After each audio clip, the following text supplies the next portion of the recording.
los efectos indeseados de las decisiones mal tomadas, de las leyes mal puestas y de tantas cosas que vemos que tienen efectos indeseados.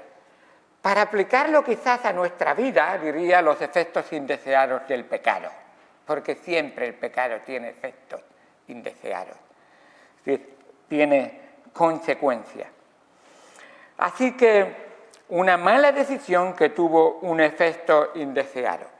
Para llegar a este momento de la historia del capítulo número 5 de Daniel, simplemente ver que Dios había estado avisando a su pueblo, Israel y Judá, de que el pecado les iba a traer consecuencias, de que Él mandaba una y otra vez profetas a anunciarles de que vendría el juicio de Dios y que tenían que arrepentirse de sus pecados. Y como en el profeta Jeremías también anunció por la palabra de Dios que se iba a cumplir el juicio de Dios. Y así fue como vino. Entonces, lo que ocurrió es que Dios mandó a una gran nación poderosa en ese tiempo, la nación de Babilonia, y vino y atacó Judá, y específicamente Jerusalén, y la conquistó y la destruyó, y llevó a lo mejor de las personas de esa sociedad. Entre esa gente que se llevó a jóvenes, adolescentes, como era Daniel y como eran sus 3 amigos, y los llevó a la nación de Babilonia, y allí a unos 2.400 kilómetros de distancia de sus propias tierras, y allí los reeducó, les enseñó las ciencias de los caldeos y la lengua de los caldeos, y allí Daniel, de alguna manera, a través de revelación de Dios, revelando los sueños que había tenido Nabucodonosor y todo, llegó a ser consejero del rey Nabucodonosor, llegó a ser uno de los sabios que tenía Nabucodonosor a su lado, también llegó a ser primer ministro del reino, así como sus amigos también fueron puestos en posición. Así que llegamos ahora a este tiempo en que aquí en el capítulo 5 Nabucodonosor ha muerto y Daniel ha sido dejado en el olvido.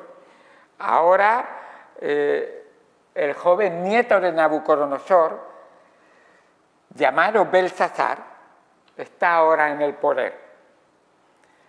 Nabónido es el padre de Belsasar y él ha estado teniendo grandes conquistas y está dando mucho poder, mucha riqueza al reino. Pero, mientras tanto, en Babilonia está reinando Belsasar. Así que la Biblia nos muestra a Belsasar, ese joven que es muy rico, muy poderoso, pero al mismo tiempo muy egocéntrico, muy orgulloso y muy prepotente. La verdad es que se ha rodeado de malas compañías y se muestra soberbio, se muestra prepotente y además se muestra como uno que puede hacer y deshacer con las leyes lo que bien le viene en gana y toma las decisiones que le da la gana. Nada muy diferente de lo que estamos viendo hoy en día. Cuando vemos las guerras, que uno tiene poder sobre otras personas y quiere destruirlos, cuando vemos en una nación donde sin contar con nadie de la nación se toman decisiones y se imponen leyes y se toman decisiones, pues vemos realmente que ese es el orgullo del hombre, la prepotencia del hombre, el deseo del hombre de estar por encima de todos los demás.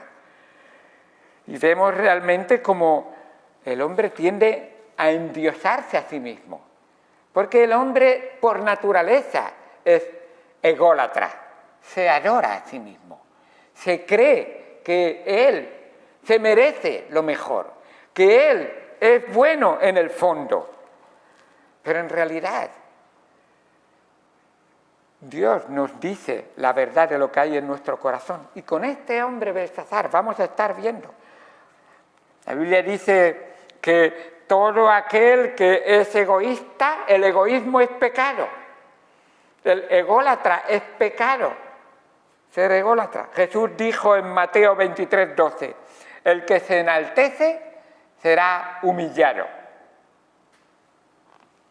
Si intentas demostrar lo grande que eres y dejas a Dios fuera de tu vida, si intentas arreglar tus problemas sin ayuda de Dios, Dios te dice, te voy a derribar. Todos sabéis la historia de Belsasar en esta ocasión aquí, si no podéis leerlo en casa, pero yo os lo voy a ir contando poco a poco lo que fue ocurriendo. Y esta es la historia de este hombre que nos refleja y podemos vernos reflejados muchos de nosotros en él. Así que Dios habló igual que con su abuelo y le dijo, si te enalteces, te enorgulleces, te crees por encima de Dios, te crees incluso un Dios que te deben de reconocer y te deben de alabar, yo te voy a derribar. Lo había hecho con su abuelo, lo había hecho de tal manera que lo derribó hasta el punto de que comía hierbas con los animales. De ser el rey más poderoso de toda la tierra, a derribarlo ahí abajo. Y así, ahora le va a demostrar a su nieto lo mismo. Por eso el Señor Jesucristo en aquella ocasión, cuando decía el que se enaltece será humillado, también dijo, ¡ay de vosotros hipócritas, que os creéis mejores que los demás! ¿Cuántas personas no he oído decir, yo soy mejor que Hitler? Sí, porque no tuviste la oportunidad de estar en el lugar de Hitler. Yo soy mejor que Putin, porque no tuviste la oportunidad de estar en ese lugar. Y tú dices, yo nunca haría eso. Nunca sabes lo que es la naturaleza humana. Dice el Señor en su palabra, engañoso es el corazón más que todas las cosas. ¿Quién lo conocerá? Lo que es capaz de hacer el corazón. Pero Belsasar, para no pensar en estas cosas, ¿sabéis lo que hacía? Era un despreocupado, un vividor, sencillamente para no pensar en estas cosas, le gustaba la vida fácil, la vida llena de placer, mientras su padre estaba luchando en las fronteras, ganando esas batallas, el rey Nabónido. Así que Belsasar decidió dar un gran banquete, y este capítulo 5 empieza justo en eso, dando un gran banquete, un gran festín. Quería que fuera el más grande que nunca se haya dado. ¿Cuántas personas no les gustan? Que todo el mundo me reconozcan, que todos me vean, que todos me digan, me den un like, que todos me vean en lo que a mí, que sea reconocido. Él quería tener el banquete más grande que nunca se haya dado. Babilonia, con todo su glamour, con todo su esplendor, con toda su riqueza, la mejor comida, la mejor bebida, por supuesto alcohólica, los mejores bailarines, e incluso envió a invitar a 1000 de sus príncipes, nos dice la palabra de Dios. De esos príncipes con sus mujeres, con sus concubinas, nos dice la palabra de Dios, con todo su séquito. No sería una fiesta pequeña, una fiesta a lo grande. Así que esa noche, en los jardines colgantes que Nabucodonosor, su abuelo, había hecho para su esposa Amitis, esa esposa que había traído de Media, para tenerla contenta, le trajo plantas y árboles de su tierra natal. Nos dice que era una de las 7 maravillas del mundo, ese jardines colgantes. Entonces, en esa fiesta, Belsasar se intoxicó. Vaya, se intoxicó. ¿Cómo empieza la intoxicación? Empieza por un vasito, continúa por el segundo, porque ya voy entrando en calor, continúa por el tercero. Claro, se emborrachó bebiendo vino en los vasos de oro que habían mandado que le trajeran, los cuales eran del templo de Jerusalén que su padre había traído cuando destruyó el templo. Y ahí estaba él bebiendo en esos vasos de oro, de alguna manera burlándose del Dios que había mandado fabricar esos vasos. el rey de todo el imperio, dando un banquete, siendo el centro de la atención, bailando y haciendo lo que le daba la gana. Pero la Biblia dice, y lo dice claramente, dice, no os engañéis, Dios no puede ser burlado, pues todo lo que el hombre sembrare, eso también segará. Así nos dice Gálatas 6, 7. Belsasar, cuidado, el juicio ya viene. Belsasar, llegaste muy lejos. Hay un punto donde la paciencia de Dios se agota, y así nos dice a cada uno de todos nosotros. Job dijo, los que andan en compañía de los que hacen iniquidad, y ellos mismos las hacen, ellos segarán lo que han plantado. Los que harán iniquidad, siembran injusticia, y los que harán iniquidad y siembran injusticia, la ciegan. El profeta Oseas dice, sembraron vientos y torbellinos segarán. El profeta Jeremías dice, sembraron trigo y segaron espinos. Así es el prepotente, el orgulloso, el vanaglorioso, aquel que no quiere humillarse y que no quiere reconocer que es un necesitado de Dios y de los demás que le rodean. Entonces, en medio de la fiesta, Belsasar se queda en silencio. Y todos se quedan en silencio. ¿Por qué? En ese silencio podrías escuchar un alfiler caer al suelo. Acaba de aparecer una mano sin brazo que escribe en la pared con el dedo. Y todos quedan petrificados mirando, boquiabiertos. ¿Qué está escribiendo? Esa escritura es brillante y salta a los ojos, pero no pueden entender lo que se está escribiendo. En ese momento Belsasar dice que llamen a los sabios, que llamen a todos los adivinos, que llamen a todas las personas que puedan ayudarme a saber qué pone en esa escritura. Llaman a los magos, a los astrólogos, a todas las personas que sabían de otras lenguas, y vinieron y no pudieron leerlo. Belsasar estaba temeroso. Una mano de ese tamaño escribiendo en la pared. ¿Qué estará queriéndome decir el Dios que ha mandado esto?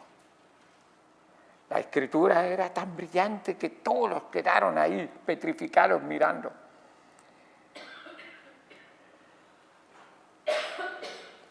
En esto, la madre de Belsasar, que no estaba en la fiesta, oye de que están llamando a los sabios, a los astrólogos y a los magos, y de que algo extraño ha ocurrido en medio de la fiesta.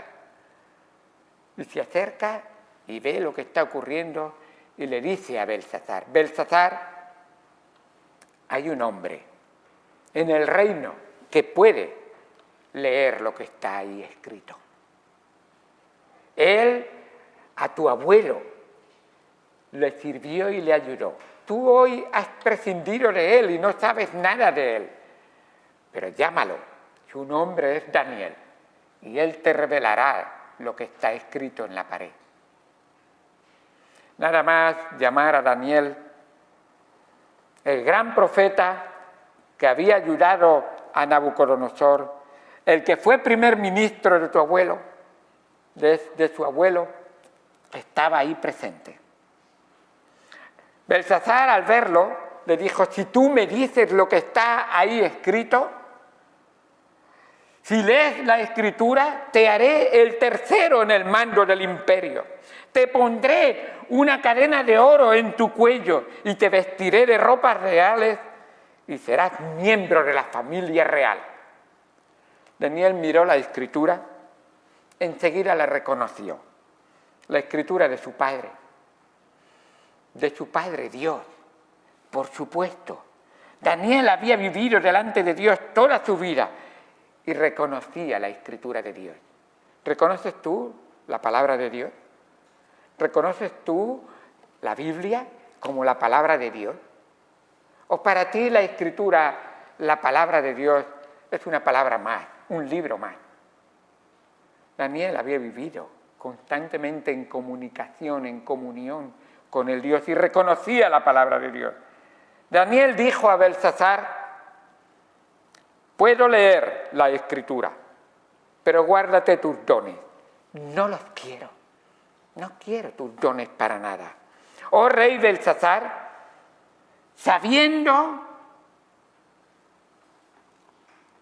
quién es el Dios Altísimo, por la vida de tu abuelo Nabucodonosor, solamente escuchando la historia de tu pasado, no has humillado tu corazón y te has levantado contra el Señor del cielo.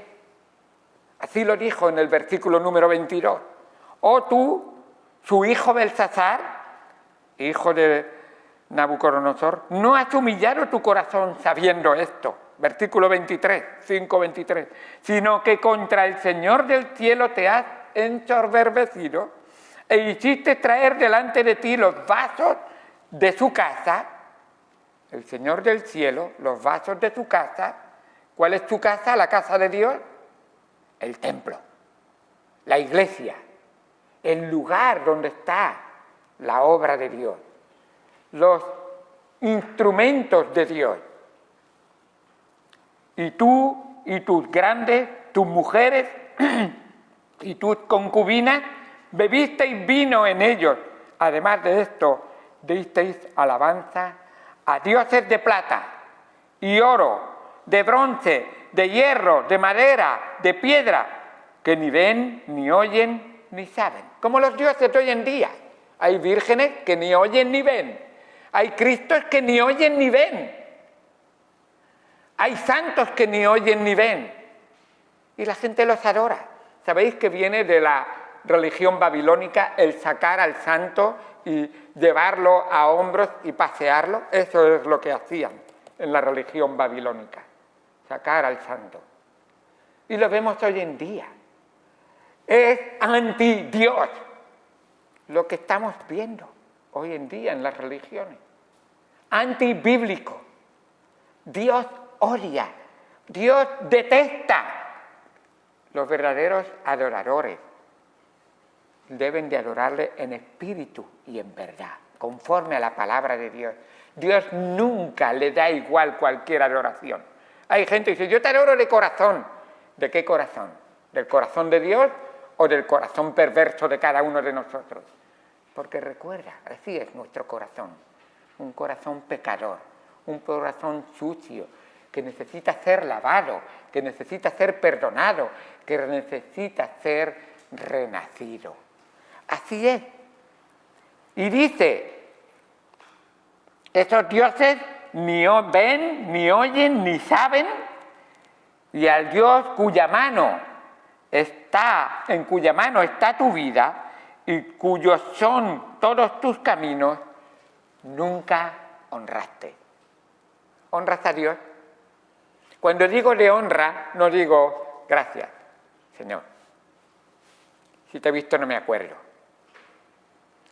Cuando digo honra, no digo: yo voy una vez al mes a la iglesia y cumplo.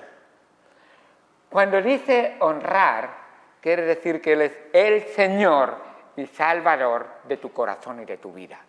Si es Señor, si alguien es tu Señor, ¿tú qué eres? Si alguien es tu amo, ¿tú qué eres? Si alguien es tu Dios, ¿tú qué eres? Así que realmente, cuando nos damos cuenta, si Él es mi Señor, yo debo ser el obediente del Señor. Yo debo ser el siervo del Señor. Yo debo ser, una palabra que no nos gusta, el esclavo de Dios. ¿Esclavo de Dios? Eso no me gusta. ¿Quién te ha creado? ¿Quién ha dado su vida por ti? ¿Quién te ha comprado con su sangre preciosa? Por supuesto, nuestro Señor Jesucristo. Este pueblo, con razón dijo Él, este pueblo de labios me honra, pero su corazón está lejos de mí. Así es. Así que Daniel le dijo: ahora te leeré esa escritura. Entonces De su presencia fue enviada la mano que trazó la escritura, y la escritura que trazó es esta. Esta es la escritura. Mene, mene, tekel, uparsin. ¿Qué quiere decir eso? Pues tiene que ver con tu vida. Y tuvo que ver con la vida de Belsasar. Y tiene que ver con tu vida ahora, y tiene que ver con lo que te queda de vida. Porque el juicio está cerca. Está establecido para los hombres que mueran una sola vez, y después de esto, el juicio, dice así la palabra de Dios. Hay un juicio esperando a cada alma. Pero ¿cómo enfrentaré ese juicio? ¿Qué voy a hacer? Así que Daniel leyó la escritura, mene, mene, tekel, uparsin, y nos dice la palabra. Esta es la interpretación. Mene, contó Dios tu reino, miró Dios tu vida y le ha puesto fin. Está establecido para los hombres que mueran una sola vez y después de esto el juicio. Belsasar, tu fin ha llegado. Has pasado tu último día. Hoy es tu último día, Belsasar. ¿Qué harías tú si hoy Dios te dijera, hoy es tu último día? No tienes más tiempo. Cuando se acabe la medianoche, se acabó tu vida. ¿Qué harías en ese tiempo? Tekel, te pesaron en la balanza de Dios y te faltó. Serás pesado. Dice, tekel, pesado has sido en balanza y fuiste hallado falto. Hay una balanza donde serás pesado. ¿Darás el peso para ser salvado? ¿Para poder ir al cielo? Pérez, tu reino ha sido roto y dado a los medos y a los persas. Entonces, estando en el banquete, sin saberlo, los babilónicos no se dieron cuenta de que en ese mismo momento el río Éufrates, que pasaba por la ciudad, había sido desviado y cambiado su curso, y el ejército medo-persa entró por río seco dentro de la ciudad, y en esa misma noche Babilonia cayó entre los medos y los persas. Belsasar fue asesinado esa misma noche y Daniel permaneció y volvió a ser el primer ministro del siguiente imperio. Vaya, ¿cómo?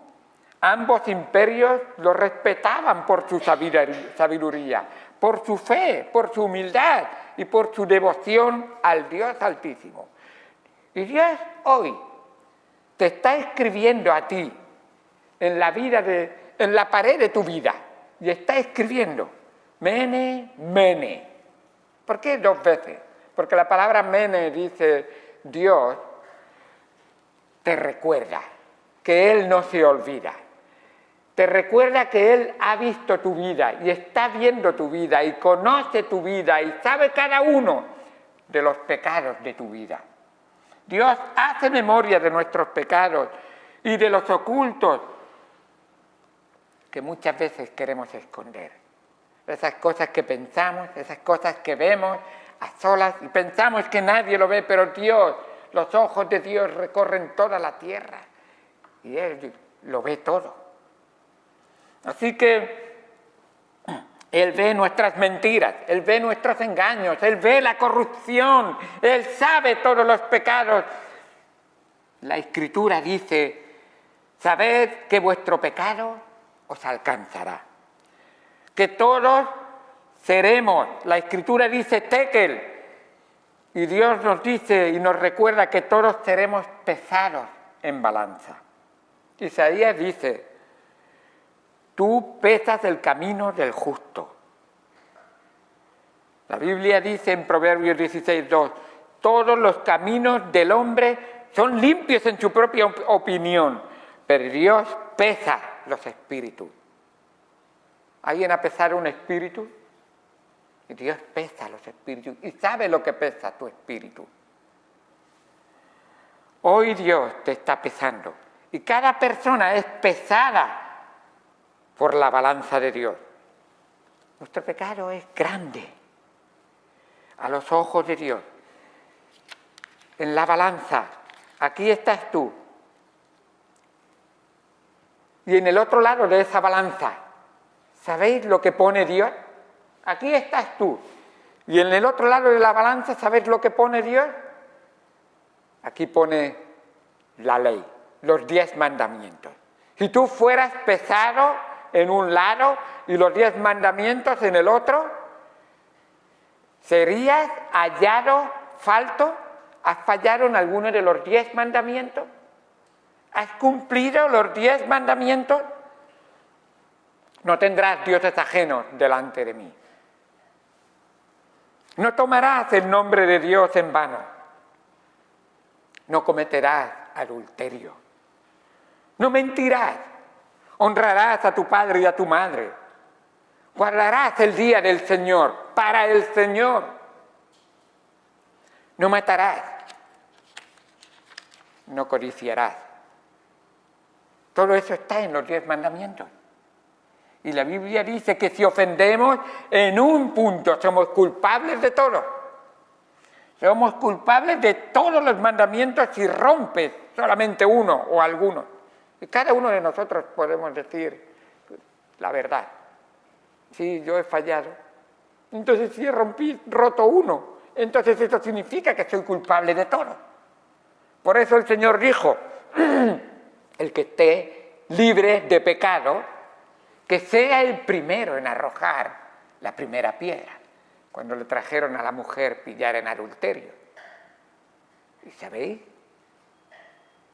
Fueron sinceros. Ni uno solo cogió una sola piedra. Todos, desde el más mayor hasta el más joven, todos se marcharon, sin lanzar ni una sola piedra. ¿Quién de aquí está preparado para coger una piedra y lanzarla? Belsasar ha sido pesado, viendo la ley de Dios, y ha sido hallado falto. Pero no solamente con eso, nos dice la palabra de Dios, ninguno pudo hacerlo. Todos hemos pecado y estamos destituidos de la gloria de Dios. Todos estamos bajo el juicio de Dios. Pero ¿sabéis? Aquí estás tú. Y aquí también seremos pesados en base a nuestro amor. Ah, pero yo tengo mucho amor. Yo amo mucho.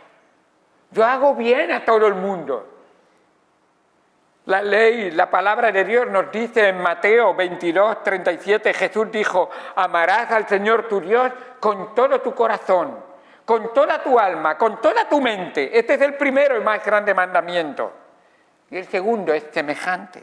Amarás a tu prójimo como a ti mismo. De estos 2 mandamientos depende toda la ley y todos los profetas. Todo se resume en amor. ¿Amas al Señor, tu Dios, con todo tu corazón? ¿Con toda tu mente y con todas tus fuerzas? ¿Amas a tu prójimo como te amas a ti mismo? El Señor Jesús nos dijo, ¿quién es tu prójimo? Cualquier persona que esté necesitada, que tú lo sepas, es tu prójimo. ¿Le has amado como a ti mismo?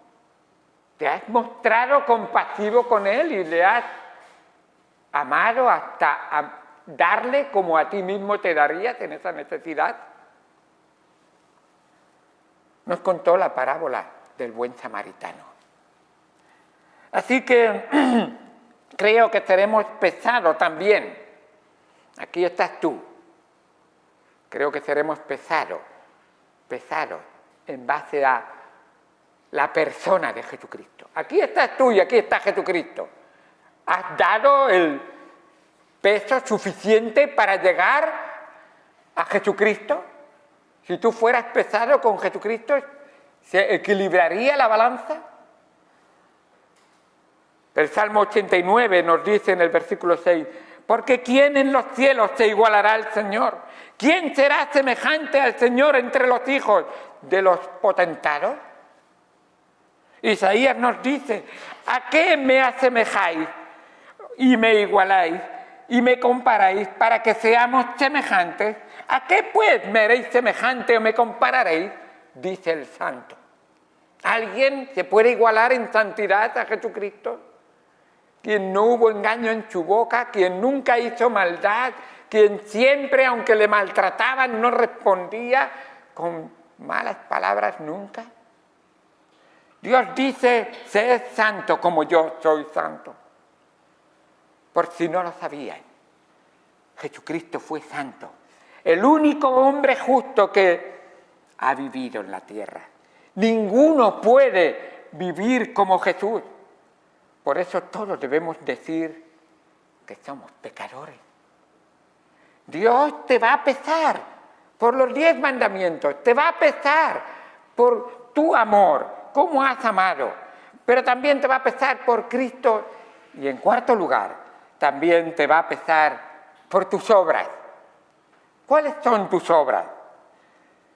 Nos dice la palabra de Dios en Mateo capítulo 25, que algunos serán pesados por sus obras, porque el Señor nos mira a cada uno cuáles son nuestras obras. Y dice el Señor, porque tuve hambre y no me disteis de comer, tuve sed y no me disteis de beber, fui forastero y no me recogisteis, estuve desnudo y no me cubristeis, enfermo y en la cárcel y no me visitasteis. Entonces también ellos le responderán diciendo, Señor, ¿cuándo te vimos hambriento, sediento, forastero, desnudo, enfermo o en la cárcel y no te servimos? Y entonces le responderá diciendo, de cierto os digo, que en cuanto no lo hicisteis a uno de estos más pequeños, tampoco a mí lo hicisteis. E irán estos al castigo eterno y los justos a la vida eterna. Por las obras vamos a ser pesados. Quizás dices, Pastor José, me siento hundido. ¿Cómo podrá alguno salvarse? ¿Cómo podrá alguno pasar? ¿Cómo podrá alguno dar el peso suficiente? No podemos. No podemos. Jesús dijo en Apocalipsis 3:15, yo conozco tus obras, que ni eres frío ni caliente.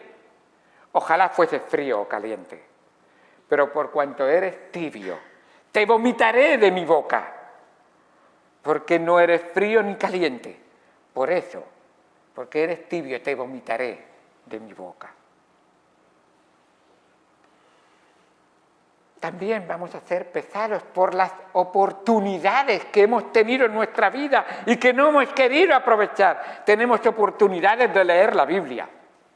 Pero eso que me lo cuenten. Tenemos oportunidades de escuchar sermones bíblicos, tenemos oportunidades de tener las iglesias abiertas. Hay lugares donde no se les permite tener iglesias. Y a nosotros nos da igual.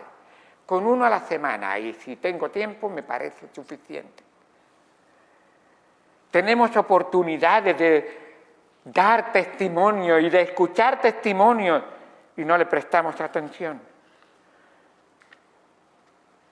A muchos, la palabra de Dios dice, al que mucho se le da, muchas oportunidades se le da, mucho se le exigirá.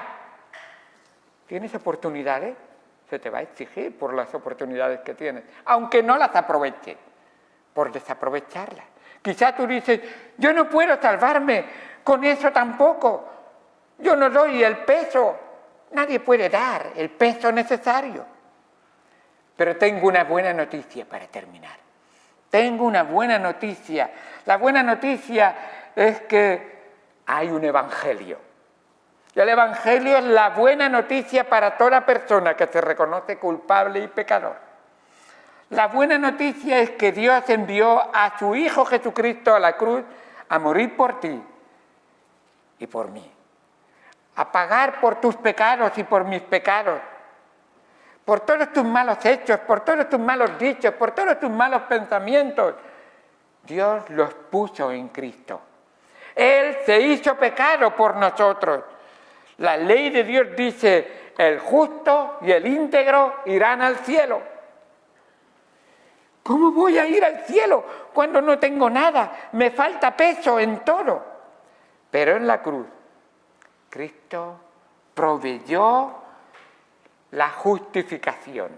Él fue el justo que pagó por los injustos, para que yo, reconociéndome pecador y aceptando el regalo de Dios, aceptando a Jesucristo, al amado de Dios, yo entonces recibo a Cristo y Dios me ve a mí y ve a Cristo en mí. No porque haya sido bueno, no porque haya leído la Biblia o por predicar, soy aceptado por los méritos y la persona de Jesucristo. Al creer en Él, Dios me ve en su Hijo, que cumplió la ley. Jesucristo cumplió la ley, que amó a tal manera de que entregó su vida por amor, que Él derramó su sangre preciosa por nosotros. Dios le pesa a Él en mi lugar. Dios, cuando yo creo en Él, confío en Él y le entrego mi vida a Él, Dios, cuando ve a José, ve a Cristo en mí. ¿Has creído en Jesucristo? ¿Has entregado tu vida a Él? Entonces, cuando llegue el momento del juicio, dice la palabra de Dios, para los que están en Cristo, ninguna condenación hay. ¿Has creído en Jesucristo? ¿Has entregado tu vida a Él? Si Él es tu Señor y Salvador, Él es la vida, tu vida, entonces Él ha pagado en tu lugar y todas tus obras serán las obras de Cristo. Toda tu vida y tus oportunidades serán las oportunidades que Cristo aprovechó. Y ahora Cristo te dice, ahora si tú has creído en mí, ahora déjame a mí vivir en ti. Entonces podrás decir junto con el apóstol Pablo, ahora para mí el vivir es Cristo. Con Cristo estoy juntamente crucificado y ya no vivo yo, mas vive Cristo en mí. Y lo que ahora vivo, lo vivo en la fe del Hijo de Dios, el cual me amó y se entregó a sí mismo por mí. ¿Has creído en Cristo? ¿Es Él tu Señor y Salvador? Deseo que cada persona que escuche esto deje a Cristo entrar en su vida, crea en Él y viva para Él y Él en Él. Así será la vida que agradará a Dios. Y dice la palabra de Dios que todo aquel que cree al Hijo de Dios que Dios envió a morir por nosotros en la cruz, será salvo. No tendrá condenación y tendrá vida eterna. Vamos al Señor en oración. Oremos.